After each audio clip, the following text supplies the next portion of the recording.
All right, calculate and interpret measures of spread. We did that last time. We talked about measures of spread, and this is section 1.3, day 2.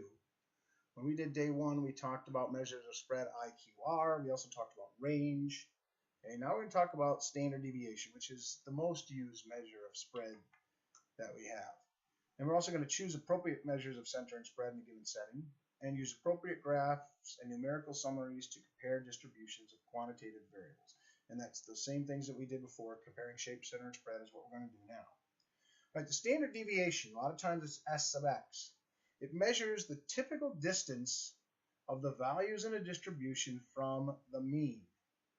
It's calculated by finding an average of the squared deviations and then taking the square root.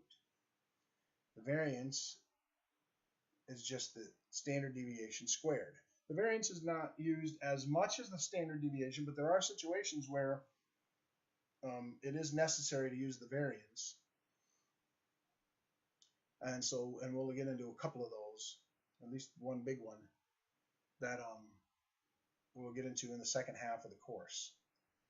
So let's look at how this calculate the standard deviation by hand. You're almost never going to do it by hand, because it's simply, especially the more observations you have, the more tedious this gets.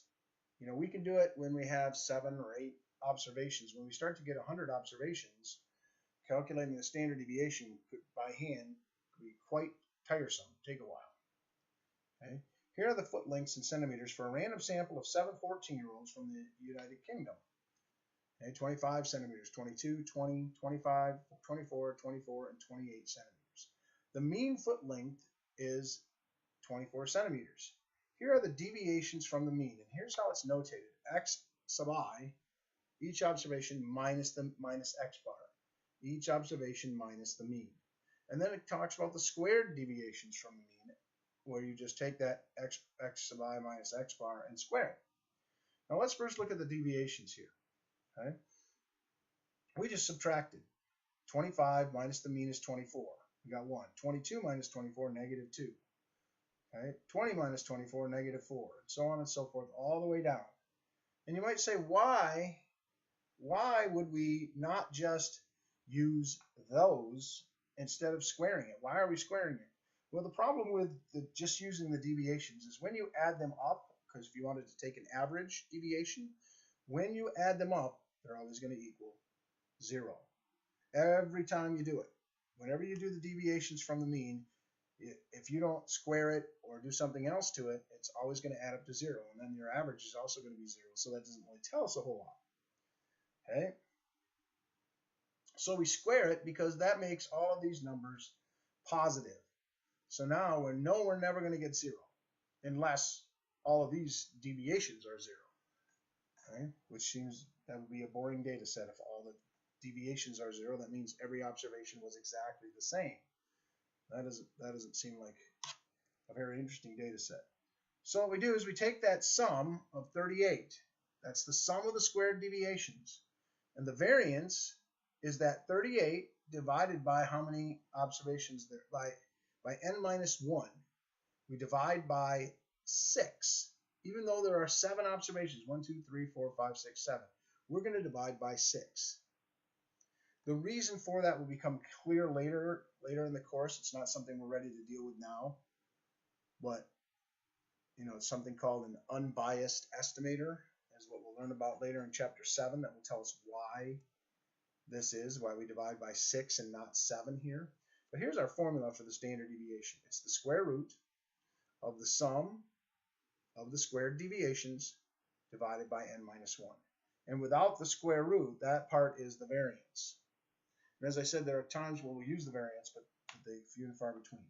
So here we have 6.33 is the variance. Take the square root of that and 2.5159. What that means is the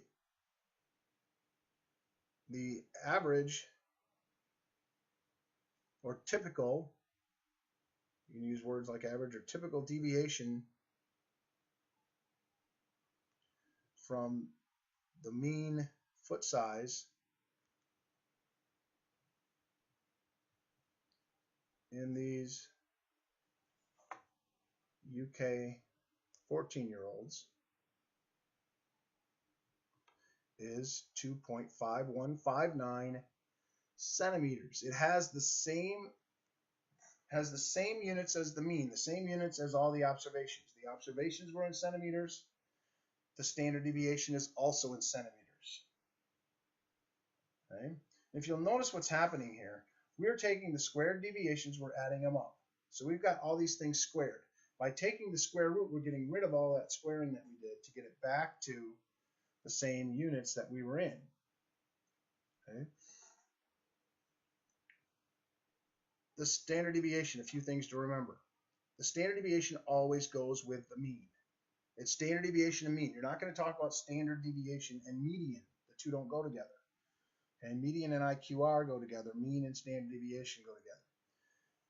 The standard deviation is always greater than 0 unless all of the observations are exactly the same. Then the standard deviation is 0, but that will pretty much never happen.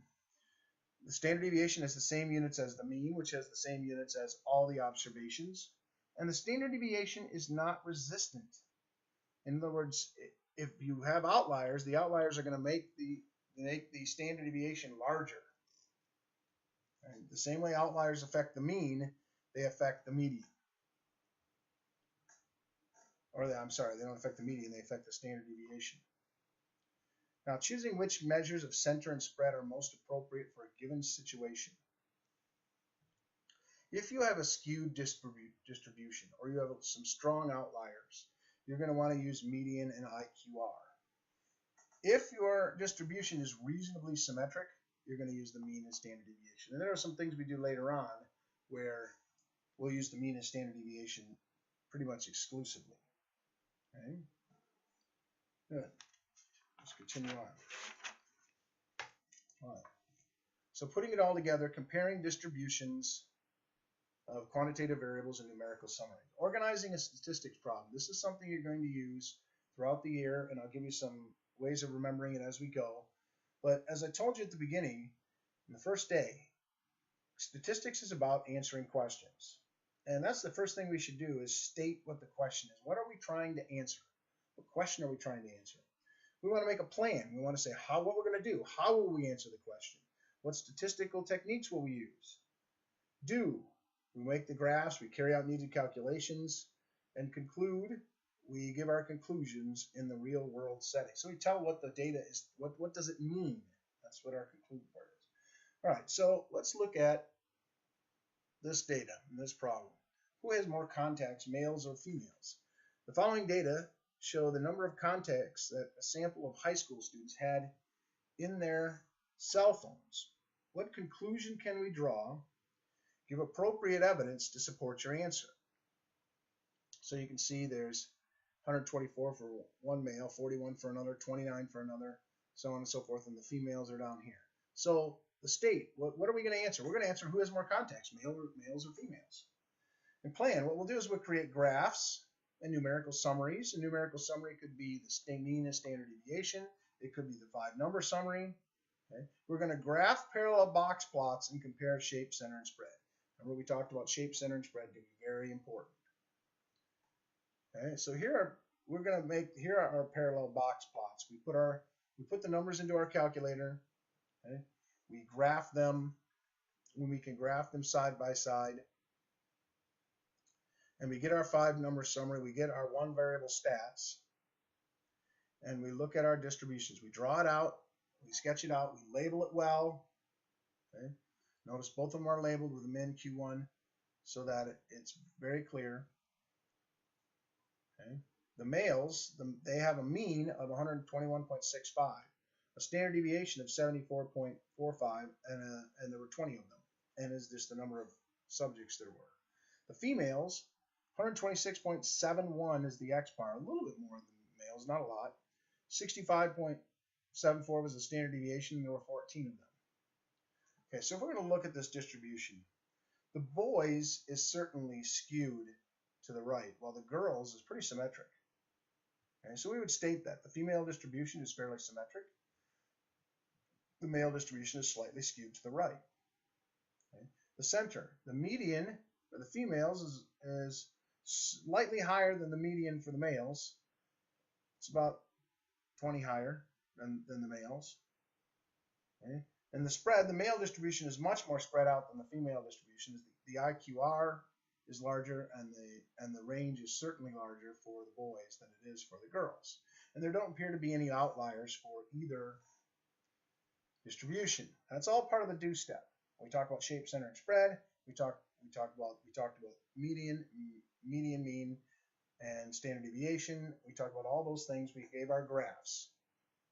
Okay, now let's conclude. What does this tell us about boys and girls and the number of contacts that they have? Does it look like there's a big difference? And the answer is not really. In the samples, females typically have more contacts than males because the median and mean are both slightly larger. The differences are small, so to say that that this evidence is really convincing, it's not really convincing. We would say it's not strong evidence to say that females definitely have more contacts than males. But our data suggests that, but we would want something a little more stronger before we say for sure that it was true.